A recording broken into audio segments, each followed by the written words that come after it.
Fala aí galera, tudo bem com vocês? Vamos falar aqui hoje de uma maneira bem fácil, bem tranquila, sobre extinção do contrato com base no nosso Código Civil. Então vamos lá, começando pelo próprio elemento distrato, que vem previsto no artigo 472 do Código Civil, que prevê: o distrato faz pela mesma forma exigida para o contrato. Aqui já destaco aí exatamente essa característica quanto à forma, né? Então, a forma que você seguiu para fazer o contrato principal deve seguir também o distrato. Interessante que o distrato nada mais é do que um contrato, do que um acordo, e que tem por objetivo exatamente gerar o desfazimento de um outro contrato, de um outro acordo que foi celebrado ali entre aquelas partes. O fato de se fazer um distrato não quer dizer que vai gerar perdas e danos. O distrato é algo amigável. Agora, como ele é nada mais do que um contrato, nada impede que as partes estabeleçam no seu conteúdo as perdas e danos. Temos aqui no artigo 473 a figura aí da resilição unilateral, em que uma das partes que opta pelo término do contrato. Então, a resilição unilateral, nos casos em que a lei expressa ou implicitamente permite, opera mediante denúncia notificada à outra parte. Via de regra, a ideia é a continuidade, a manutenção do contrato, mas pode acontecer, porventura, esta resilição unilateral de uma das partes resolver colocar fim ao contrato. Podemos destacar aqui alguns exemplos, como na Lei de Locações, no artigo 6º, em que o locatário poderá denunciar a locação por prazo indeterminado mediante aviso por escrito ao locador, com antecedência mínima de 30 dias. Lei 8.245. Outra situação é lá na procuração, a famosa revogação do mandato, prevista então no Código Civil, artigo 682, inciso 1.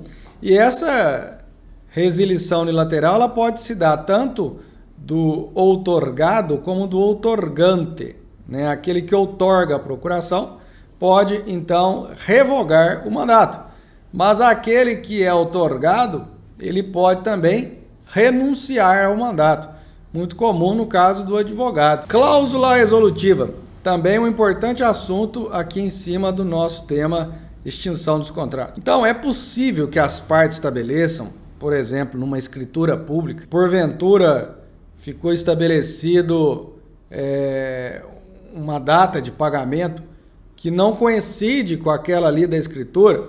Então foi estipulado a escritura pública, estou outorgando a escritura, a transferência do bem para o comprador, e ele vai me fazer o pagamento até sexta-feira. O fato é que eu posso introduzir ali uma cláusula resolutiva expressa, que se não ocorrer o pagamento até a 0 hora ali de sexta-feira, automaticamente aquele contrato estará resolvido e sem qualquer discussão. Isso é o que prevê então o artigo 474 do Código Civil. Então, pela previsão que nós temos no artigo 474, as próprias partes já prevê a extinção desse contrato na medida em que ele implementa essa resolução que foi previamente ajustada. Como eu disse anteriormente, a ideia sempre é manter o contrato. Nunca a ideia é colocar uma extinção ao contrato, acabar aquilo tudo que foi negociado. Então, por isso que o artigo 475 ele dá uma oportunidade à parte, se assim preferir, ou seja, uma escolha do sujeito, ao invés de buscar a resolução contratual, buscar ali o seu cumprimento. Exigir o cumprimento. E nesse caso, ele pode também buscar indenização por perdas e danos. Se ocorrer, então, a alegação do inadimplemento, né, vai caber à parte que se imputa o inadimplemento provar que pagou. Ela vai provar que pagou. E aqui entra um importante assunto que não está expresso no Código, mas é uma construção doutrinária e jurisprudencial, que é o chamado adimplemento substancial, em que o sujeito, ele pagou, ele adimpliu, né, em contratos de trato sucessivo, ele adimpliu uma boa parcela desse contrato e, porventura, ele não conseguiu concluir o pagamento. Mas não foi por este percentual mínimo que ele decaiu que iria gerar de acordo com a teoria do adimplemento substancial, que iria gerar então a resolução desse contrato. Isso é extremamente discutível, né, na doutrina, na jurisprudência. Há questões envolvendo alienação fiduciária, que a jurisprudência muitas vezes não tem admitido, mas é um importante assunto para você se aprofundar, para poder você investigar a respeito, podendo encontrar soluções em diversos casos concretos. Exceção do contrato não cumprido. Da dicção do artigo 476, a gente percebe que nos contratos bilaterais, em que há essa obrigação mútua recíproca, eu não posso exigir o compromisso da outra parte, a obrigação da outra parte, sem que primeiro eu faça a minha parte na obrigação, né? Então, é a chamada exceção, que é uma defesa do contrato não cumprido. Nenhum dos contratantes, antes de cumprir a sua obrigação, pode exigir um implemento do outro. Então, aquele que se vê coagido a cumprir a sua parte na obrigação pode, primeiramente, exigir a do outro. Então, se ficou estabelecido que a escritura seria outorgada após o pagamento, a parte compradora não pode promover uma adjudicação compulsória alegando que não lhe foi outorgada a escritura se a parte compradora não comprova o pagamento. Veja que o próprio contrato já pode deixar claro isso, que uma das obrigações deve preceder a outra, de modo que nem há que se falar em exigir eventual obrigação se não foi cumprida a sua anteriormente. Existe ainda o cumprimento defeituoso. Então, a parte até cumpriu a sua parte na obrigação, contudo, se deu de forma e meios que não foram realmente aqueles originalmente estabelecidos. O próprio direito das obrigações, ele tem uma regra muito importante quando ele prevê que o credor não é obrigado a receber prestação diversa, ainda que mais valiosa. E tem esse interessante dispositivo do artigo 477 que prevê, depois de concluído o contrato, sobrevier a uma das partes contratantes diminuição em seu patrimônio, capaz de comprometer ou tornar duvidosa a prestação pela qual se obrigou, pode a outra recusar essa prestação que lhe incumbe, até que aquela satisfaça o que lhe compete. Então aqui, ou lhe dê garantia. Veja que nem chegou o momento do pagamento, mas percebe-se por uma série de fatores que há um risco daquele contratante não cumprir a sua obrigação. Digamos que foi adquirido ali uma quantidade grande de cabeças de gado, 1.000 cabeças de gado. Era um grande fornecedor de gado. E você tem que fazer o depósito previamente para poder receber as 1.000 cabeças. Porém, corre na notícia que este vendedor está passando de sérias dificuldades, inclusive não possui gado.